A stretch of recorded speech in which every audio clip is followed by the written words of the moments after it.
Here we go. Another episode. Let me lock this car door.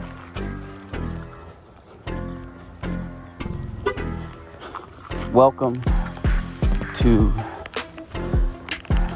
Speaking Smashinese, the world's first podcast that is recorded in the streets, that includes calisthenics, exercises in real time while walking. And just to let you know, Smashinese is a term I created in college that simply means the language of love making, the language of making out, or the language of intimacy. So, you are not having audio issues. I'm recording this podcast as you and I and people all over the world are walking and exercising. It's just that I'm an idiot, and I usually do it with a 30-pound or a 16-pound vest on. I guess you can consider me your free walking coach, your free virtual fitness motivator, okay? Please consider walking with me while listening, because the fitness aspect of this podcast just might be the most important part. All right? From here on, I will refer to all of my supporters as heart walkers. Okay? And I'll get into that in a separate episode. Here we go. My little friend. I can tell you're good. I met you before. Good morning. Hey, in today's show, we will be talking about libido incognito, which is when one partner wants more physical closeness or intimacy than the other partner can give. Today, we're talking about something people whisper about, argue about, joke about, and sometimes silently suffer through. We are talking about libido. And we're not talking about libido in a flashy way, not in a who's right and who's wrong way, not in a somebody needs to fix themselves by Friday way. We're talking about the loneliness that can happen when two people love each other, but their desire for physical intimacy, it just doesn't meet in the same place. And I want to say this early. This episode is not about blaming the other partner who wants more attention or who wants more loving. And it's not about blaming the partner who wants less. Because desire differences are common in long-term relationships. Researchers often call this sexual desire discrepancy, which simply means two partners do not experience the same level or frequency of sexual desire. It is one of the most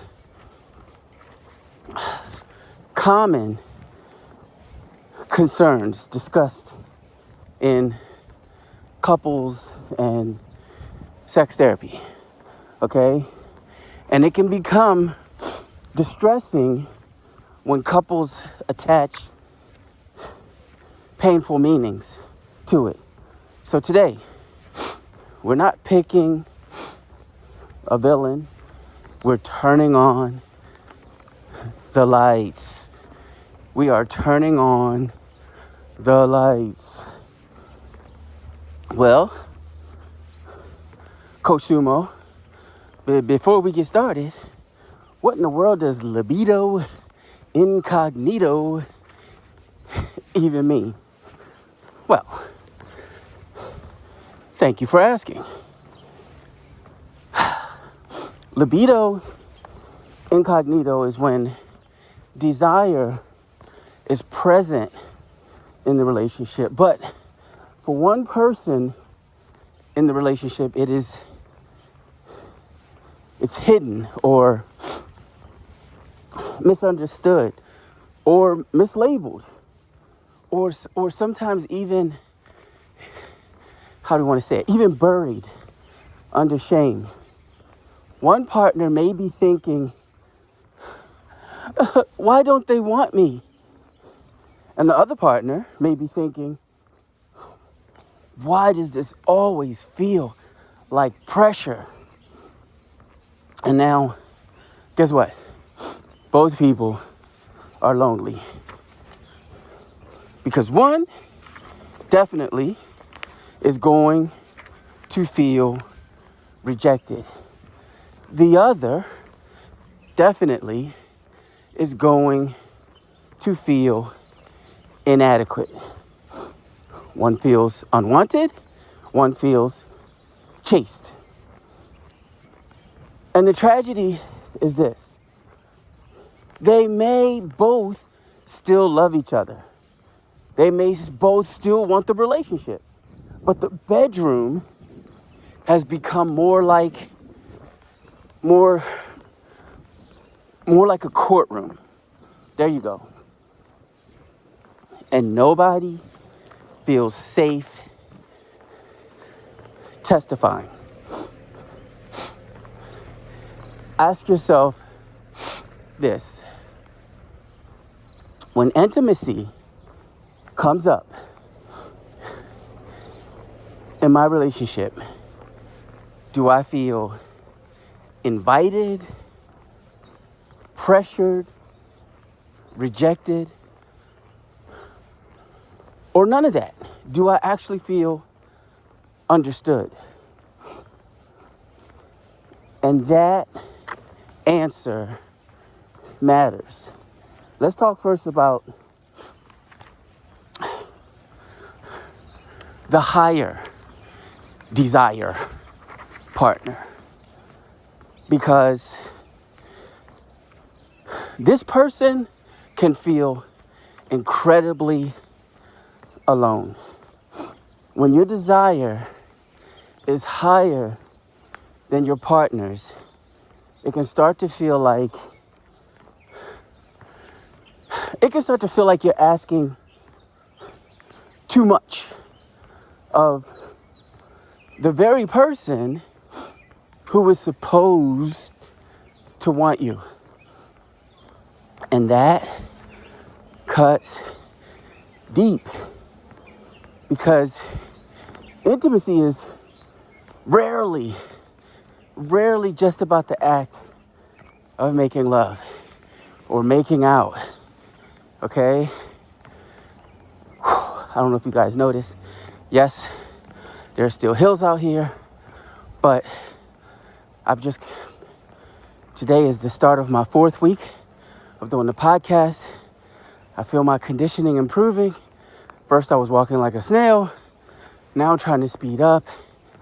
And even the flat surfaces are getting me. Assess where you are and adjust accordingly. Continue to challenge yourself.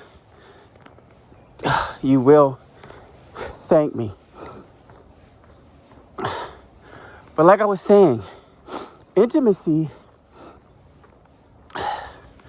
is rarely only or just about the act of making love. Intimacy can also mean I still matter to you. Okay? Or, oh, baby, you still see me. Or, you still choose me. It also means you still feel something when I walk into the room. And notice, I didn't say bedroom. I said room. No matter what room that is, do you still feel excited? Do you get a little spark, a little twinkle in your eye when your partner walks into the same room with you? So, when the answer, make sure I get it right. When the answer feels like no, even silently, the nervous system does not always process that as different libido. The nervous system typically processes that as rejection. And repeated rejection can slowly become, what's the word I want to use? Become embarrassment. Okay? And then, after embarrassment, become resentment. And then, after embarrassment and after resentment, then self-protection. And then, yes, we're still going, the worst of all of these things that I just listed, and that's emotional distance. And now, the person who wanted closeness starts acting colder. Not because they stopped caring, but because nobody wants to keep knocking on a door that makes them feel foolish or makes them feel stupid. Okay, we got that out the way. Now, let's talk about the lower desire partner. Because, oddly enough, they are lonely too. And people do not talk about this aspect of this problem enough. The lower desire person or the lower desire partner may feel like their body has become a problem to solve. They may feel monitored. There you go. Observed. Okay? Surveilled. Yes, I pick up coins as I'm walking. Thank you very much. I am not above picking up money. And maybe this is my reward. Thank you, universe. There's 2 in a row. Okay. No shame in my game. But the lower desire partner may just feel like they're being always ranked or evaluated. They may feel like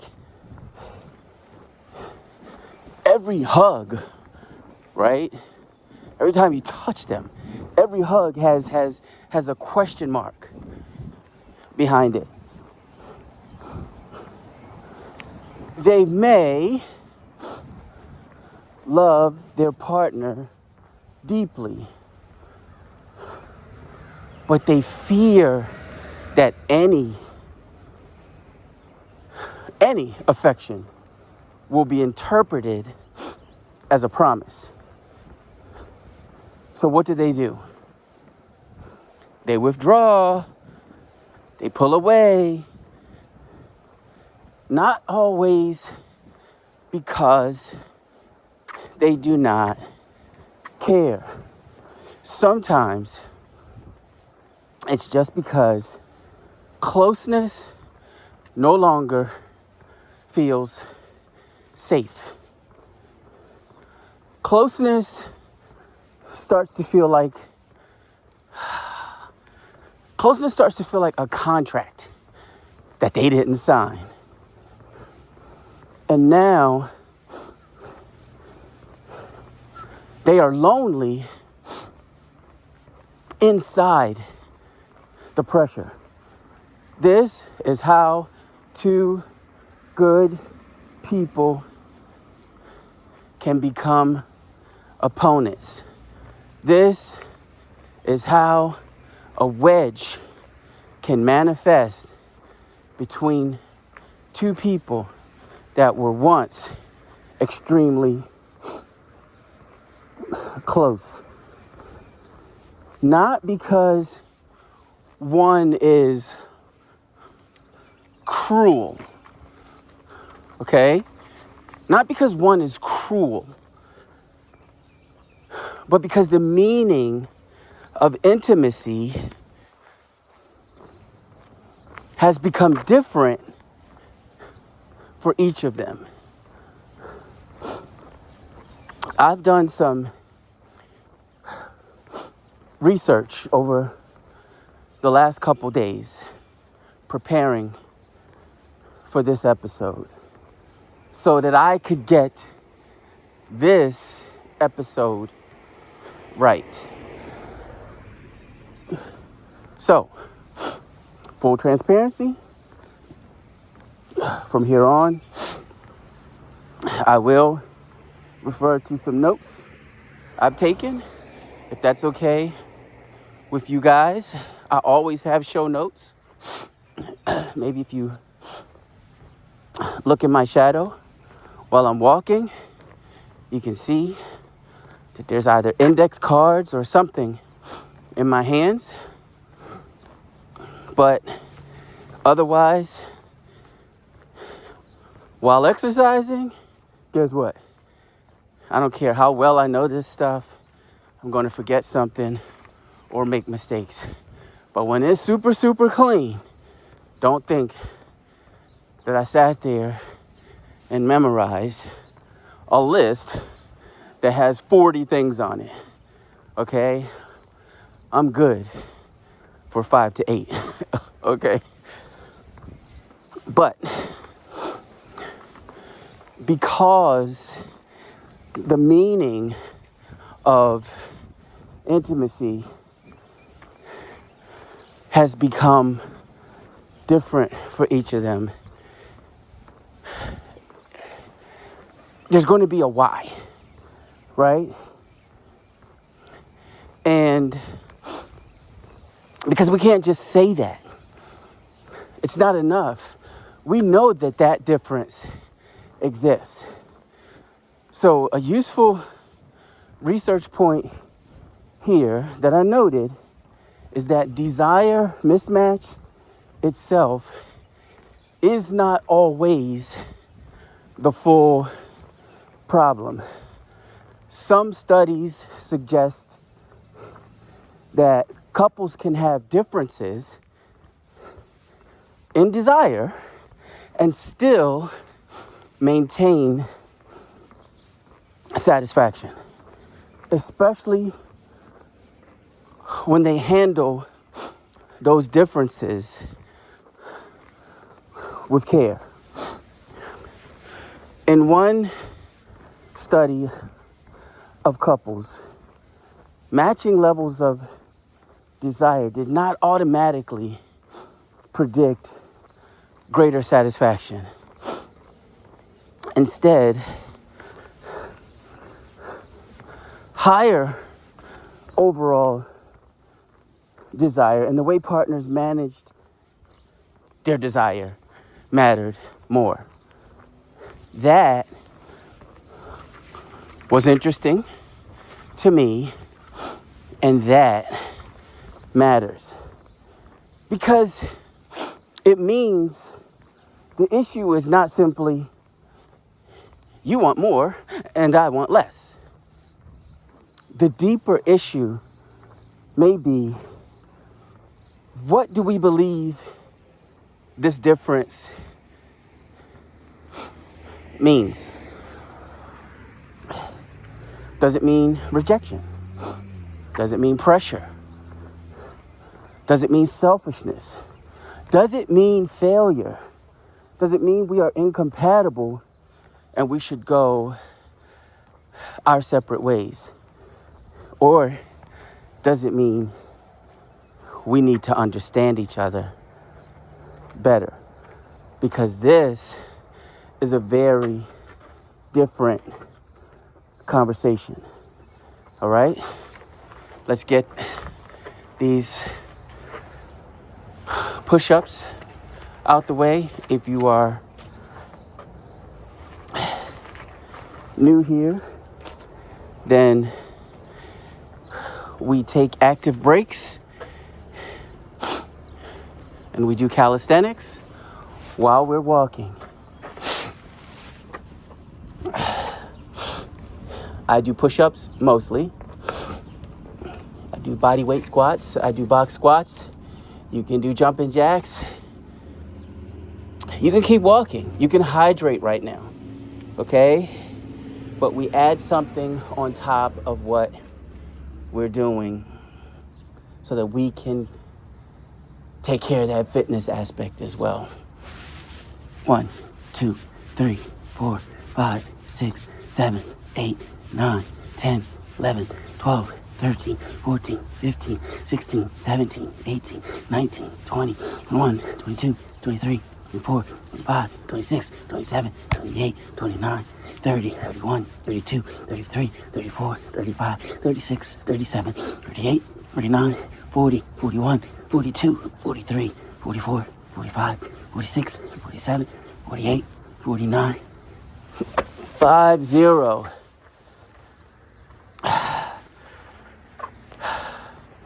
I hope that you're walking with me, and I hope that while you're walking with me, you are also taking these active breaks with me and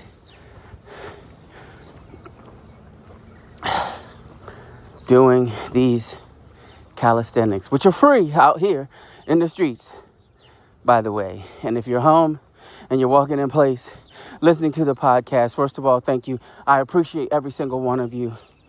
Go to your kitchen counter. If you can't get down on the floor, it is not necessary to get down on the floor. Modify, do what you can, how you can.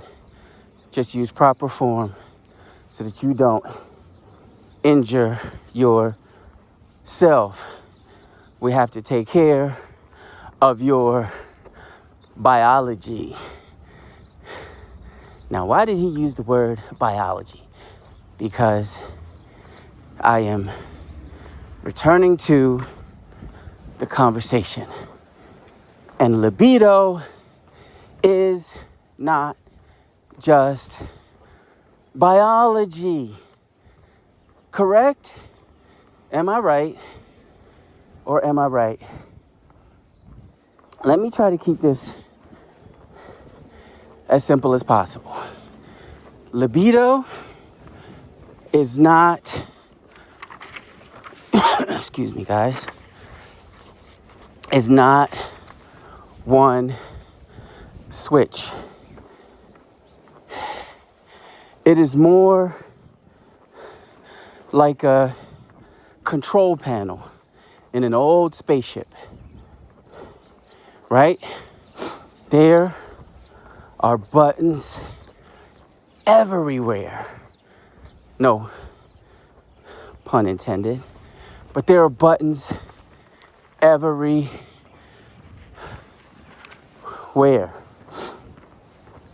Sleep,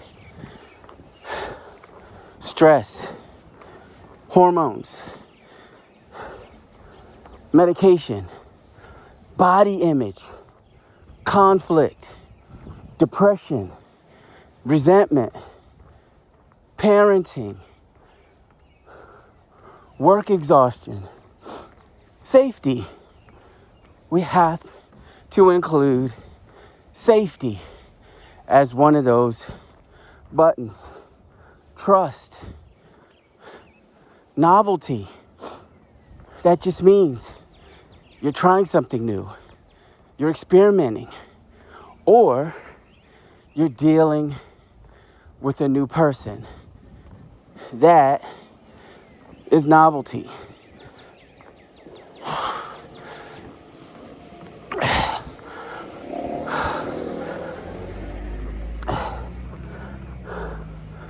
Past trauma is a button. Feeling desired is a button. Feeling criticized, feeling emotionally close, and feeling emotionally crowded. And no, I did not memorize all of those. I know them all, but I would not have been able to run them off like that, okay? That list did come from my show notes. But anyway, when someone says my partner has a low libido, that may be true, but it may also be incomplete, right? The question that I would ask, right? The better question is, what is their desire responding to? Because desire has context. For some people, desire appears before closeness. For other people, desire appears after closeness. For some people, lovemaking creates the connection. For other people, connection creates lovemaking. So you don't want to do it until after you already are really, really, really feeling close to this other person.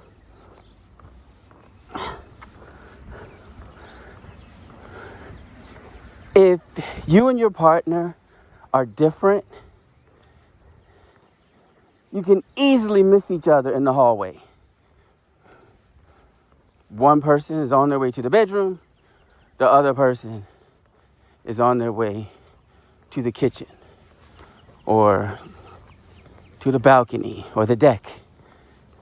Their mind is somewhere else completely, right?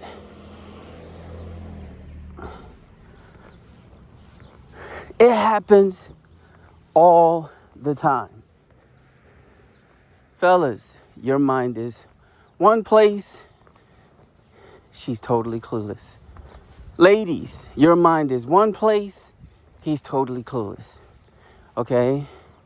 And there's no finger pointing because low libido and high libido exist in men and women.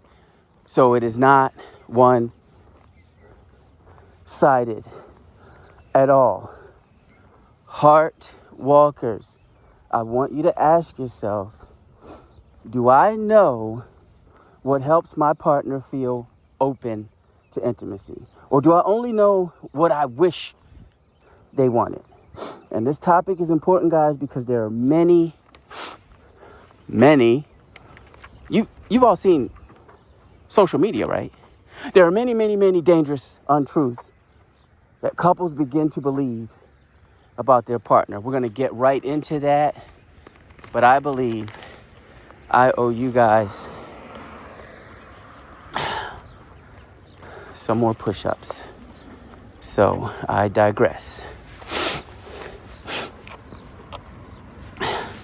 1, 2, 3, 4, 5, 6, 7, 8, 9, 10, 11, 12, 13, 14, 15, 16, 17, 18, 19, 20, 21, 22, 23, 24, 25, 26, 27, 28, 29, 30, 33, 34, 35, 36, 38, 39, 40, 41, 42, 43, 44, 45, 46, 47, 48, 49, and 50. Again, you do not have to do as many push-ups or jumping jacks or whatever. Okay, this isn't about that. It's not about a competition. And listen, I'm out. I'm not in a gym. I'm not even near a gym. Stop worrying what other people might think about you. Yes, I'm doing push-ups on a bus stop bench. Now, I won't do it if people are sitting there, right? But if that bench is by herself, then guess what? She is getting ridden. I'm gonna let me stop. I'm gonna do those push-ups. Okay? Stop worrying about what other people think about you. Now,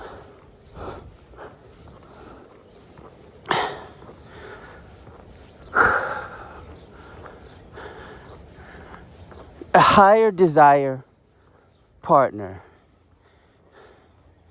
may find themselves telling themselves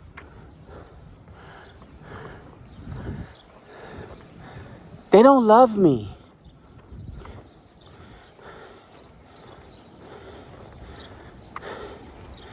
Because this is what their brain is telling them. It eats you up when somebody is not receptive or responsive, or they don't reciprocate, or they don't feel like how you feel as it applies to the frequency of intimacy. Okay? They're going to think things like, they must not find me attractive anymore. She must not find me attractive. She can't. He must not find me attractive, or else he would. ... Right? You got to put the ellipse at the end of that. They're thinking, they only touch me when I complain. And listen, when somebody gets some after an elevated conversation or a minimally heated argument,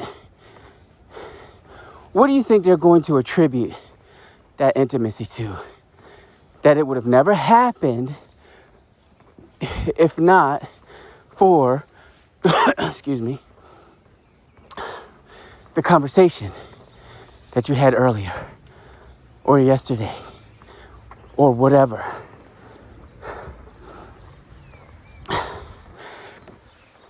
They're going to start, and remember, we're still talking about the higher libido person. They're going to start beating themselves up even more. They're going to be thinking, what am I doing? I'm pathetic for wanting this. All of this, while the lower desire partner may tell themselves, I'm broken. He only wants one thing. I can never give enough.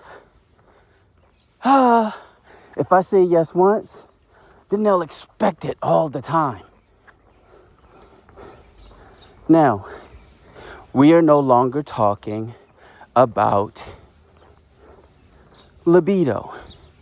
For the lower libido person, we are now talking about fear.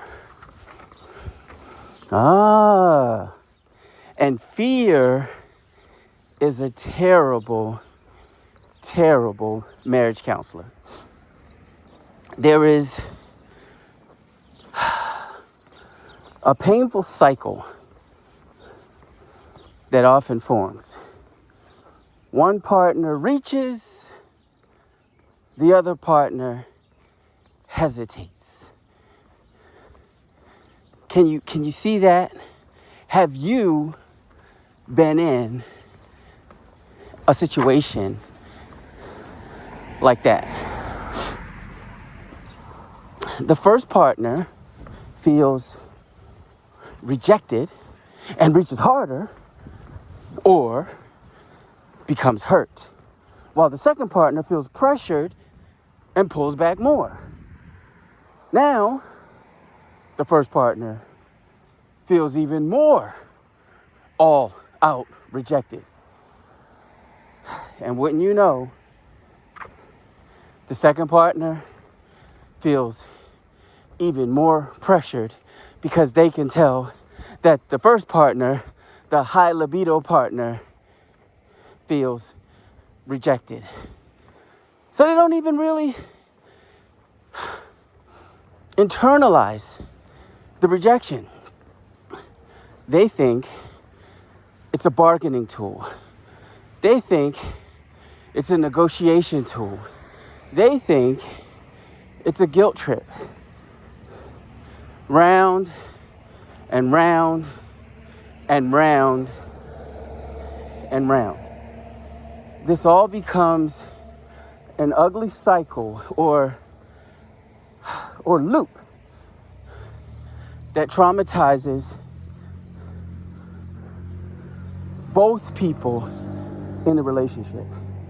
It becomes unbelievably tiring, kind of like a treadmill that nobody remembers stepping onto. You wake up and your legs and feet are moving and you're on this treadmill, but you don't know how you got there. But you also can't stop. It's a frustrating feeling, okay? It is a frustrating feeling for anyone that has to go through that. And from a psychology perspective, that cycle becomes the problem. Not just the mismatch, right? Because you would think that's the problem. He has low libido, she has high libido. She has low libido, he has high.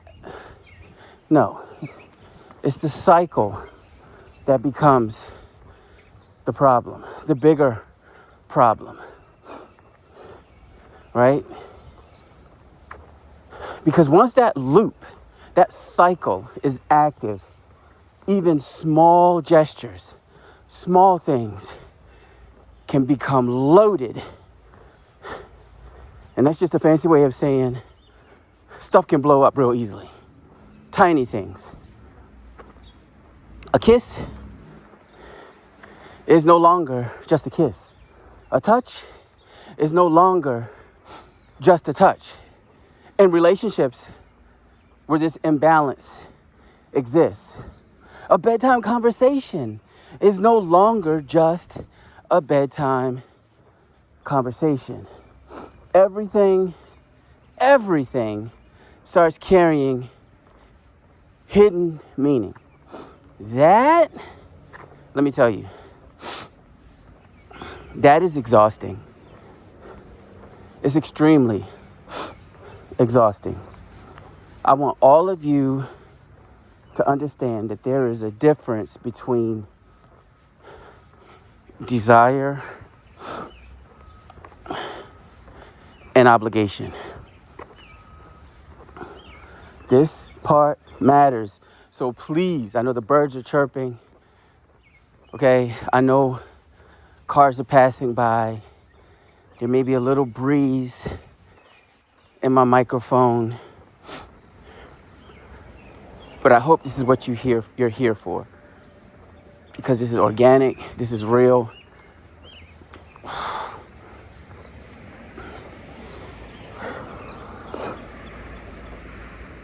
This part matters tremendously. I'm crossing the street now. Guys, give me a second. Nobody wants to be treated like a chore. The higher desire partner does not want pity intimacy. Remember in another episode, if you're already part of the community, I mentioned something called rollover lovemaking, rollover sex. Okay? Nobody wants that.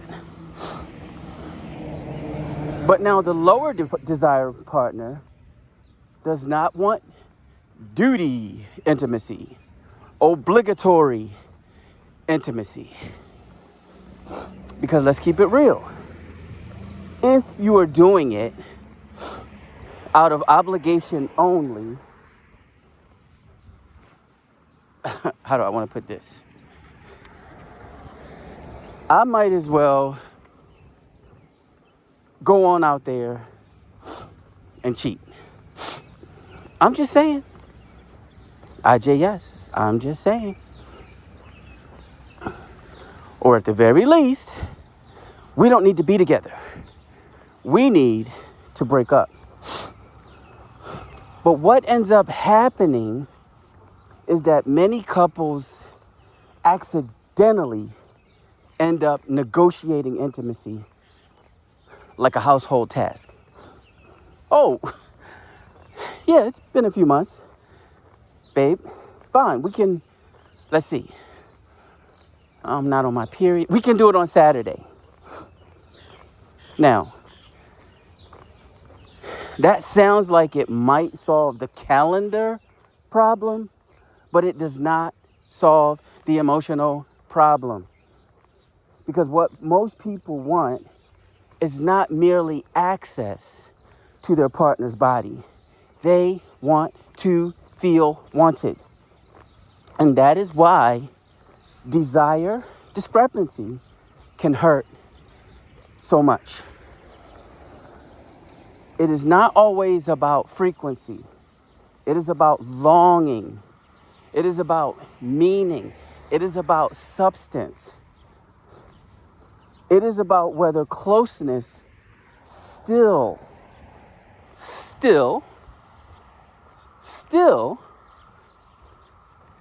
did I say still?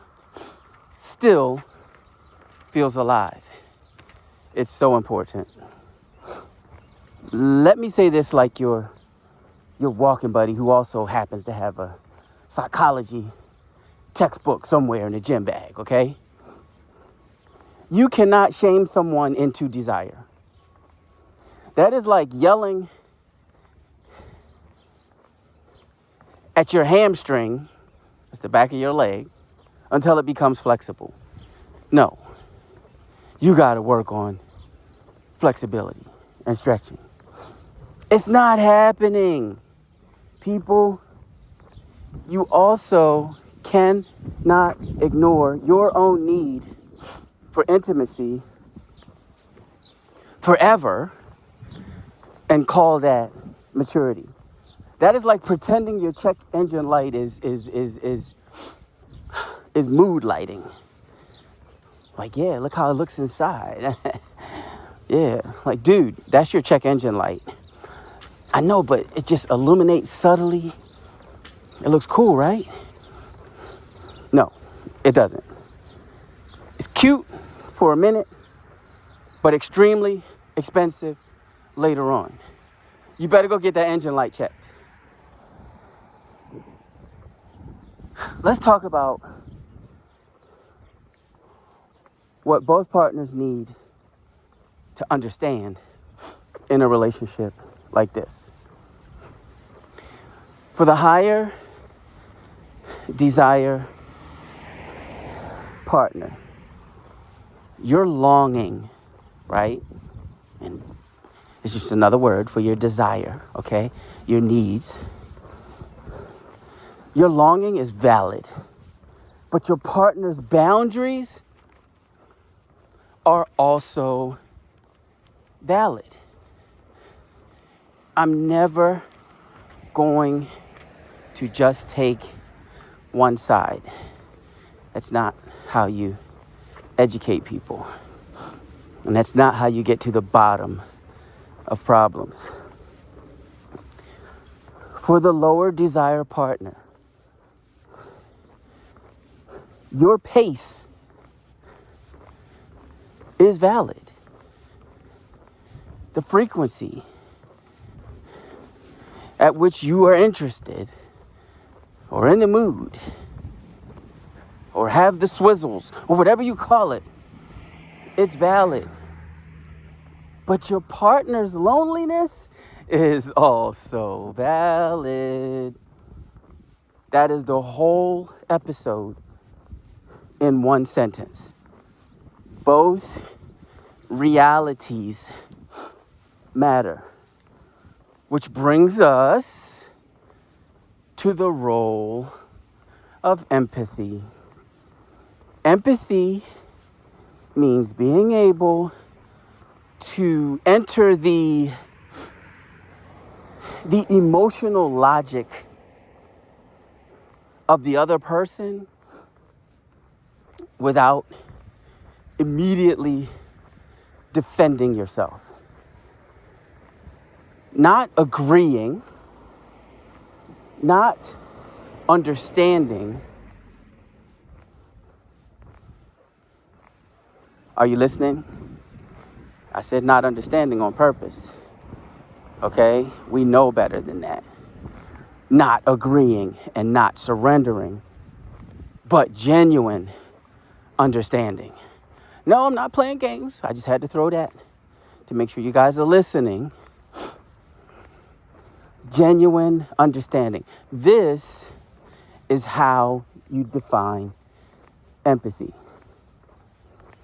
The higher desire partner might try to understand, what does pressure feel like in your body? The lower desire partner might try to understand, what does repeated rejection feel like in your heart? Okay? And there's a little bit of humor to it that I'm putting to it, because sometimes when you describe it to people, it sounds a little silly because you're talking about adults, but it is what it is, okay? And it's not silly if you're the one going through it.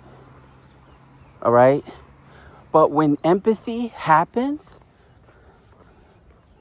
that is where the wall starts to soften. Not when either side wins. Not when somebody wins and gets their way. But when both people finally feel accurately described. And let me make this clear. This is not therapy. And every couple is different. But research on desire discrepancy suggests couples often benefit from intentional strategies, communication, acceptance of difference, finding forms of intimacy that do not always require sex. And definitely reducing blame. Stop pointing fingers. It's not helping anything. So let's make this practical. Not perfect, but practical. Just practical, guys. Talk to each other. And when you do, name the issue without naming a villain. In other words, do not point fingers. Yeah, I thought I just said that. But don't point fingers. Try saying something like, well, I think our desire levels are different. And I don't want either of us to feel ashamed. And remember, you must separate affection from obligation. The lower desire partner may need touch that does not always escalate. And another shameless plug, I've already posted an episode on cuddling that might give additional insight to some of you to help you understand the significance of touch, the significance of cuddling. Okay? And look, the higher desire partner may need reassurance that affection still means something. So let's learn to ask better questions.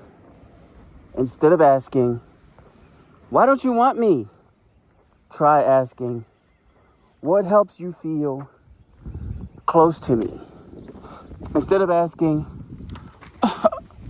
come on, why are you always pressuring me?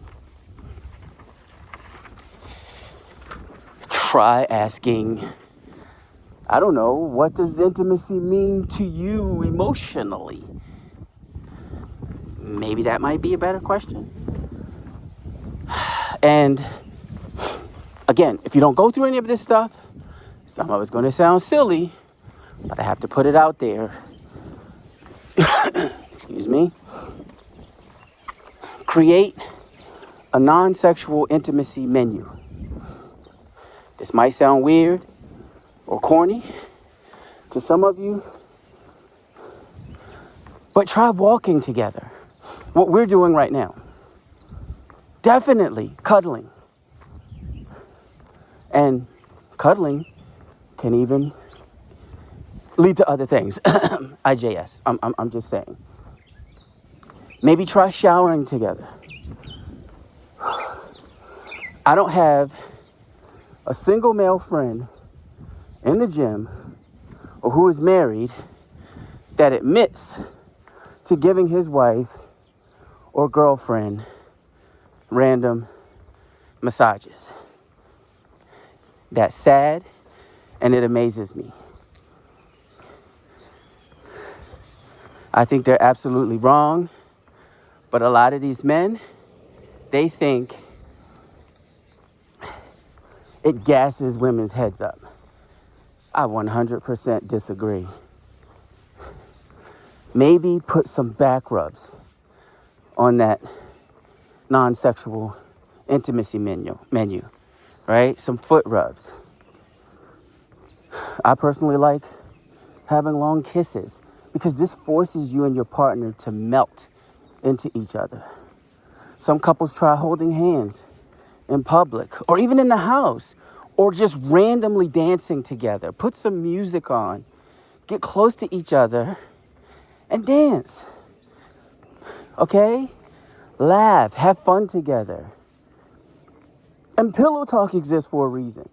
Do not forget about the power of talking or having whole conversations while you are in bed together. Talking. Physical closeness has many rooms in the house. It can happen anywhere. And I like to say it should happen anywhere. I need all of you to not let your relationship get infected.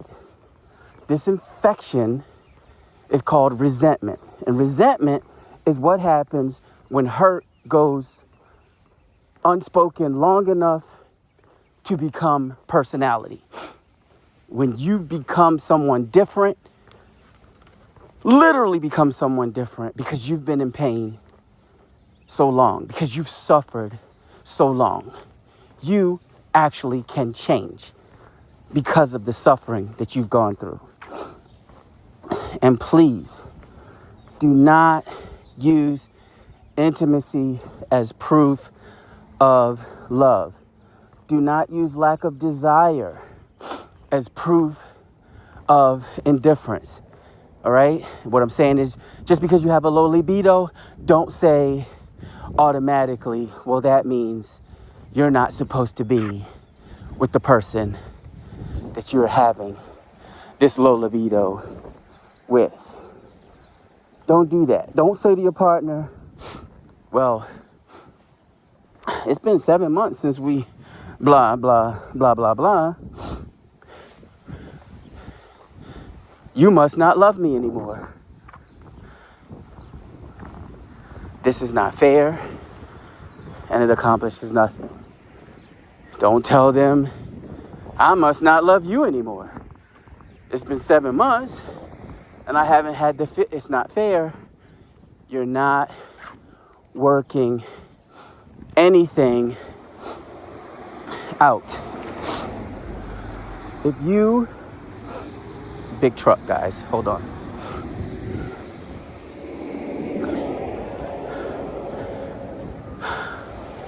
If you are the high desire person in the relationship, try to understand that there are many other variables that could be affecting your partner's libido instead of just they don't love you anymore. Some of these factors, some of these things could include stress, sleep, body image, conflict, mental health, body image. I'm going over these again for a reason as I close out. Medication, hormones, body image, pain. Did I say body image? And emotional safety can all affect desire. And notice I kept repeating body image. And it's because I hear this one a lot of the time as a major reason why people lose their libido. They feel like they're not attractive, so they feel like the other person cannot possibly be attracted to them any longer.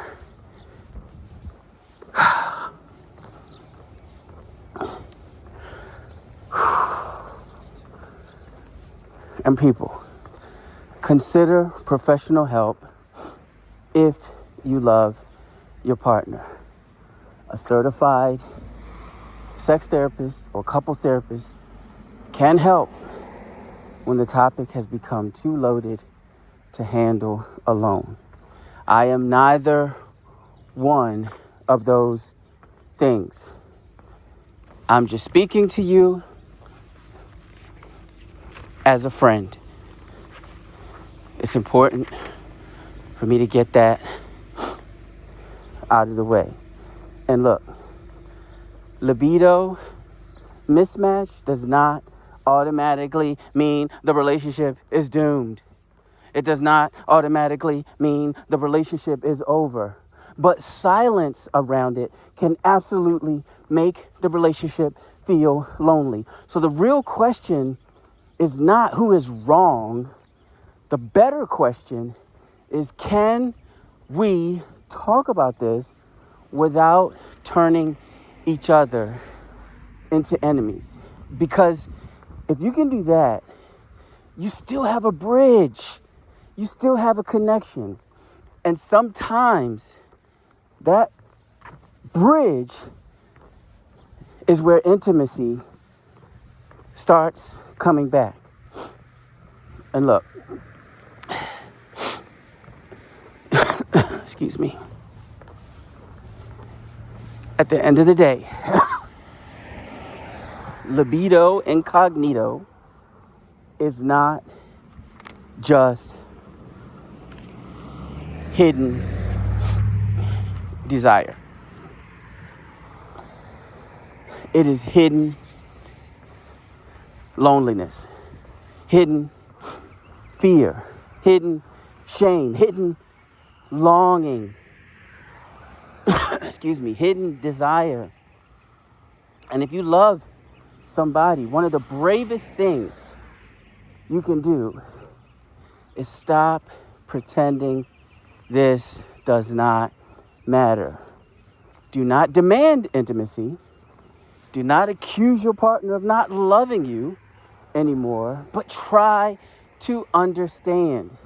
Because intimacy is not built by matching perfectly. It is built by learning how to meet each other honestly. We're going to wrap there. I have a big day ahead of me. I appreciate all of you guys. Okay? If you didn't walk with us today, please consider walking in the next episode. You've been listening to the Speaking Smashinese podcast. I am your host, Coach Sumo. I will walk with you guys in the next episode. Ciao.